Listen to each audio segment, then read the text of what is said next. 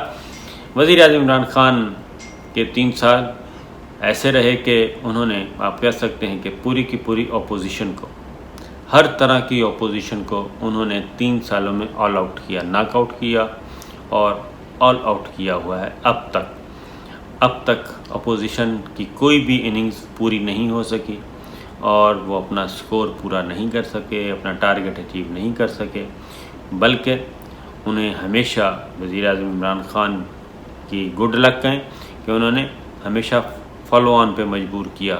وہ خواہ P D M کی تشکیل تھی، پی ڈی ایم کا ٹوٹنا تھا، جہانگیر ترین گروپ تھا، دیگر اتحادی گروپ تھے، حکمراں اتحاد میں شامل تھے یا ادروائز تھے، یہ سب کے سب سے وہ بہت اپنے کیا کہنا چاہیے اچھا کھیل کے وہ نکل گئے۔ اور ان کی سب سے بڑی جو اس کی خوبی ہے 3 سال میں کہ سول ملٹری ریلیشن شپ جو ہے وہ خراب نہیں ہوئے، اور اس پہ پی ڈی ایم نے بھی بہت کوشش کی، اپوزیشن نے، کہ وزیر اعظم عمران خان کے ملٹری لیڈرشپ سے تعلقات کو خراب کیا جائے، غلط فہمیاں پیدا کی جائیں، وہ نہیں ہو سکیں، وہ اب تک قائم ہے، اچھی ورکنگ ریلیشن شپ چل رہی ہے۔ پھر وزیر اعظم عمران خان کے جو 3 سال کی ایک اور خوبی وہ ہے خارجہ پالیسی۔ خارجہ پالیسی کے میدان میں خارجہ محاذ پہ وزیر اعظم عمران خان کی کارکردگی آؤٹ کلاس رہی، اور خاص طور پہ ان کا جو ایبسلیوٹلی ناٹ والا جملہ ہے وہ پوری دنیا میں ایک باقاعدہ طور پہ کیا کہنا چاہیے کوٹ کیا جاتا ہے، ایبسلیوٹلی ناٹ، یعنی کہ امریکہ کو ہم فوجی اڈے نہیں دیں گے، اور سوال ہی پیدا نہیں ہوتا، بالکل ناممکن۔ تو یہ جو چیز تھی، پھر اقوام متحدہ میں تقریر ان کی، اور اس کے بعد مختلف جو ایشوز ہیں، افغان پالیسی ہے وہ ان کی طالبان خان کہا جاتا تھا، اور اس وقت آپ دیکھ لیں کہ پوری دنیا اسی کو فالو کر رہی ہے، اور انہی طالبان کو تسلیم کر چکی ہے، ان کی سیاسی قوت کو، ان کی فوجی قوت کو۔ تو لہٰذا وزیر اعظم عمران خان کی یہ 3 سال جو ہیں وہ زبردست ان کے حساب سے رہے، کیونکہ اپوزیشن کی طرف سے کوئی خطرہ نہیں، اپوزیشن ٹوٹ پھوٹ کا شکار، اور نیب بھی بھرپور کام کر رہی ہے، اور 503 ارب روپے کی ریکوری ہوئی ان 3 سالوں میں، جبکہ اس سے پچھلے 10-15 سالوں میں اس کے مقابلے میں آدھی بھی نہیں ہو سکی۔ تو ظاہر ہے پھر زر مبادلہ کے ذخائر اس وقت 27 ارب ڈالر سے تجاوز کر چکے ہیں۔ تو وزیر اعظم عمران خان کو 3 سال کسی قسم کا کوئی خطرہ لاحق نہیں ہوا، سنجیدہ خطرہ اگر کوئی ہوا تو انہوں نے مینج کیا، اور وہ بلڈوز کرتے ہوئے اس خطرے سے آگے نکل گئے۔ تو یہ ہے صورتحال۔ تو میں نے کہا قومی سیاست کے بارے میں بھی آپ سے کچھ باتیں کی جائیں، اجازت دیجیے، اللہ حافظ۔